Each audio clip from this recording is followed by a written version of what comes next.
Hola amigos, les saluda el Búho Gia. Y esta vez para hablar del tema la prueba pericial y su valor probatorio en el proceso penal.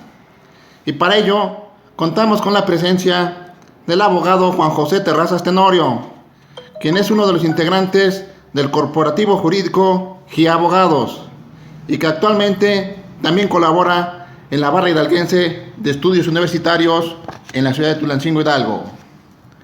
Licenciado, ¿cómo se encuentra el día de hoy? Muy bien, gracias. Aquí disfrutando de la cuarentena sanitaria. Muy bien, con sus respectivas medidas, ¿verdad, licenciado? Sí, su sana distancia. Muy bien. Entrando en tema, licenciado, ¿nos puede decir qué es un perito? Un perito, bueno, es una persona, es un tercero ajeno al proceso principal, pero que es experto en un arte, ciencia, técnica u oficio, y que esos conocimientos que él tiene respecto a esa materia los aporta para esclarecer los hechos que son motivo de una controversia en materia penal. Es importante en este sentido establecer que esa actividad del perito siempre está regulada y de alguna forma también está enunciada dentro del Código Nacional de Procedimientos Penales, en específico en el artículo 368 y el artículo 369 de ese mismo ordenamiento. Es importante establecer que en el artículo 368 establece que se podrá ofrecer la prueba pericial cuando sea necesaria el examen de personas, hechos u objetos que sean relevantes para el caso, y que obviamente la misma situación de ese perito tendrá que ser desahogada ante la presencia de un juez. Es importante también establecer que el artículo 369 de ese mismo ordenamiento nos establece que el perito o la persona que se vaya a ofrecer como perito debe contar con un título profesional que lo avale, que tiene efectivamente esos conocimientos. Ahora bien, hay ocasiones en que no necesariamente esa carrera, esa arte, ese oficio, esa técnica está reglamentada. La ley o el artículo 5º constitucional nos establece la libertad precisamente para que cada persona pueda ejercer el arte o oficio que considere prudente, siempre y cuando sean lícitas. En ese sentido también existe una ley reglamentaria de ese artículo 5º constitucional que en su 5º transitorio nos establece cuáles son dije 5º transitorio, es el 2º transitorio. Sí, está bien. Nos establece cuáles son las carreras que requieren forzosamente tener título para su desempeño. Algunas de ellas, como no están reglamentadas ahí o no están enunciadas, lo único que tendría que hacer es que la persona acredite que efectivamente tiene conocimiento en esa materia para poder llegar a ser perito. Ok. Ahora le pregunto, ¿es lo mismo un perito que un testigo experto?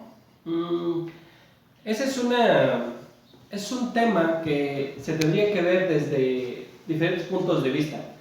No necesariamente todos podemos coincidir en que un testigo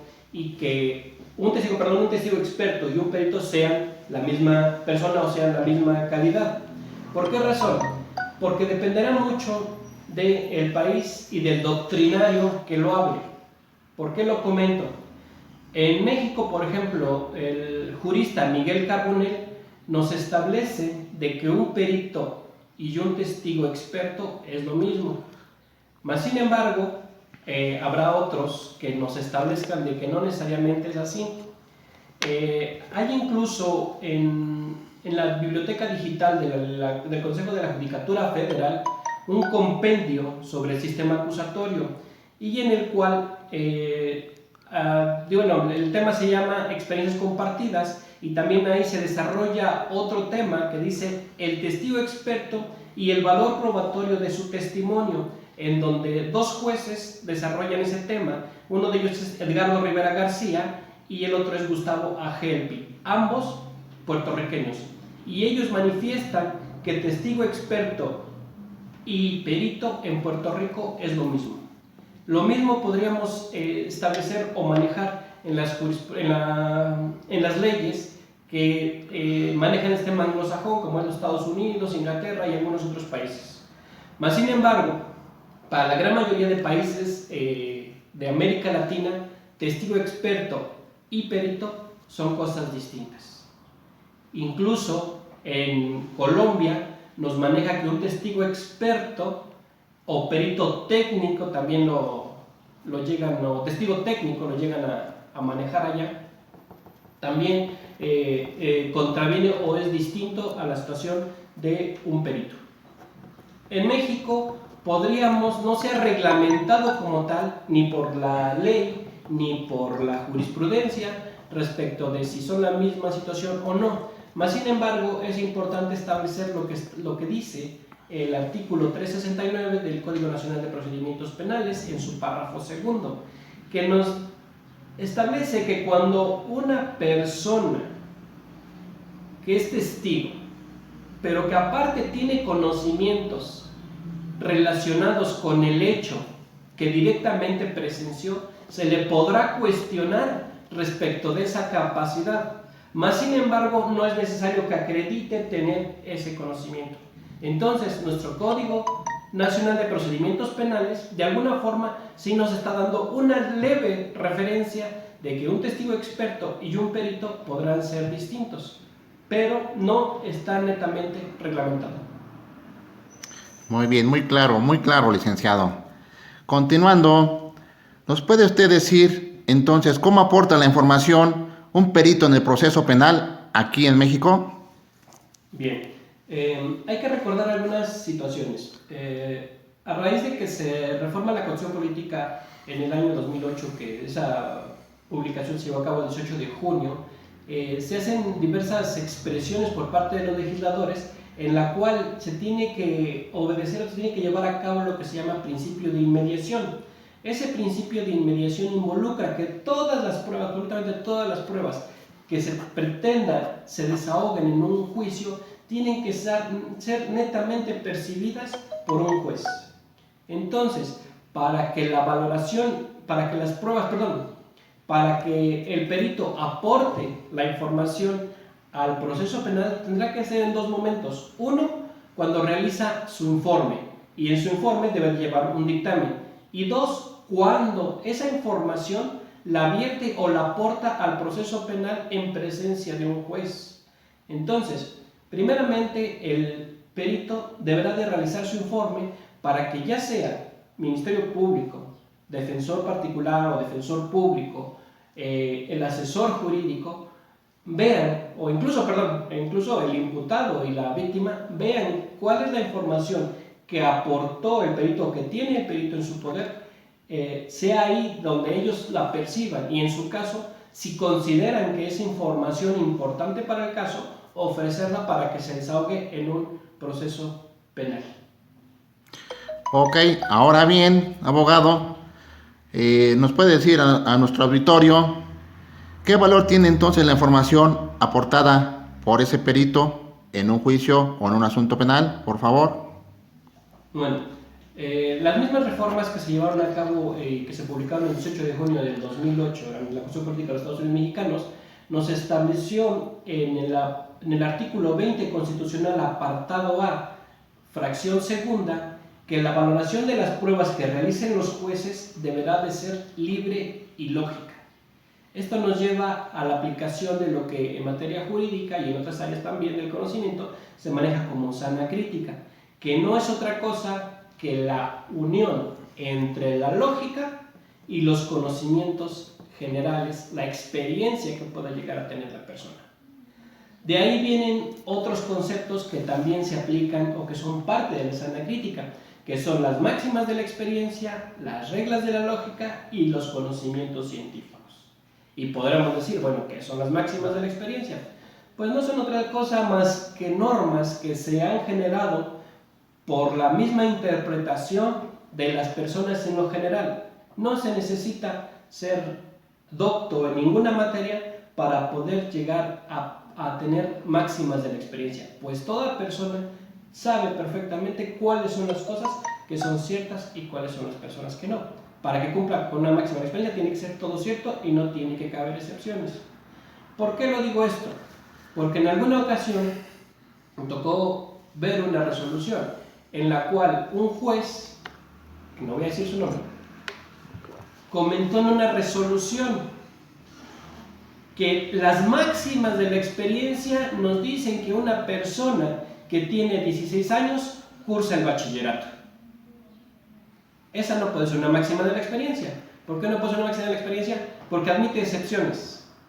Puede haber personas que aún teniendo 16 años estén cursando secundaria o estén terminando la primaria. ¿Por qué? Porque no tuvo la posibilidad en su momento de haberla cursado. Entonces esa no puede ser una máxima de la experiencia.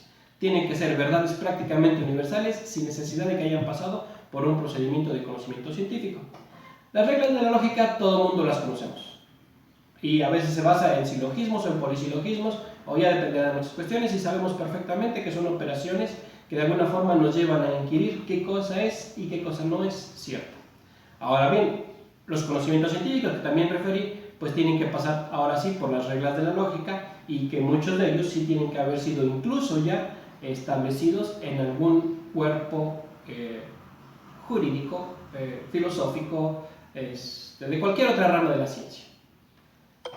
Bien, ok, ¿algo más quería decir usted o continuamos? Nada más que hay algunas interpretaciones incluso en materia que han realizado algunos juristas. Por ejemplo, hay una interpretación que hace la Suprema Corte de Justicia en los tribunales colegiados de circuito, en la cual incluso ya nos definen lo que es la sana crítica. Esto es uno que, bueno, para aquellas personas que tienen relación con la búsqueda de tesis, es uno con número de registro 174352. Es un concepto muy pequeño en el cual nos refiere que es la sana crítica, por aquellos que a veces nos queda un poquito vago qué es o qué significa. Muy bien, licenciado. Hace ratito parece que ya dio respuesta a la pregunta que le voy a hacer. Sin embargo, para que quede muy claro a nuestros seguidores, preguntarle a usted entonces, ¿quién valora esa información en juicio? Bien, no es importante establecer que la valoración de la prueba, la valoración que llega a darse de una pericial o de lo que nos pueda dar un perito en el juicio, tendrá que pasar por dos filtros, por dos áreas.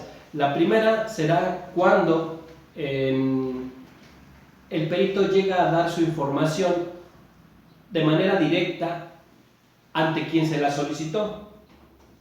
La persona que solicitó esa información tendrá que verificar o tendrá que ver si esa información le es útil para su teoría del caso o para el caso en general.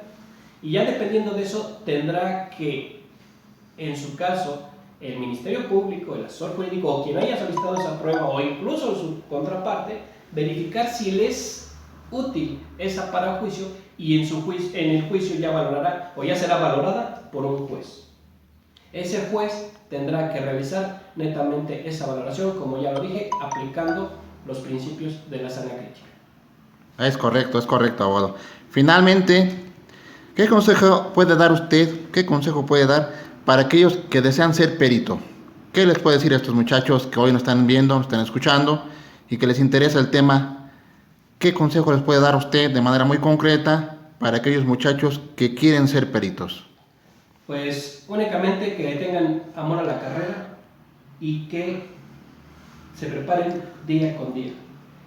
Posteriormente, si me lo permites, me gustaría seguir realizando más temas, desarrollando más temas relacionados con la actividad pericial, en las cuales les comentaré cuáles son las cuestiones que para nosotros como abogados nos conviene o nos es más útil que el perito pueda desarrollar para que nos facilite el trabajo y podamos llevar a cabo podamos llevar a puerto el asunto de manera más eficiente.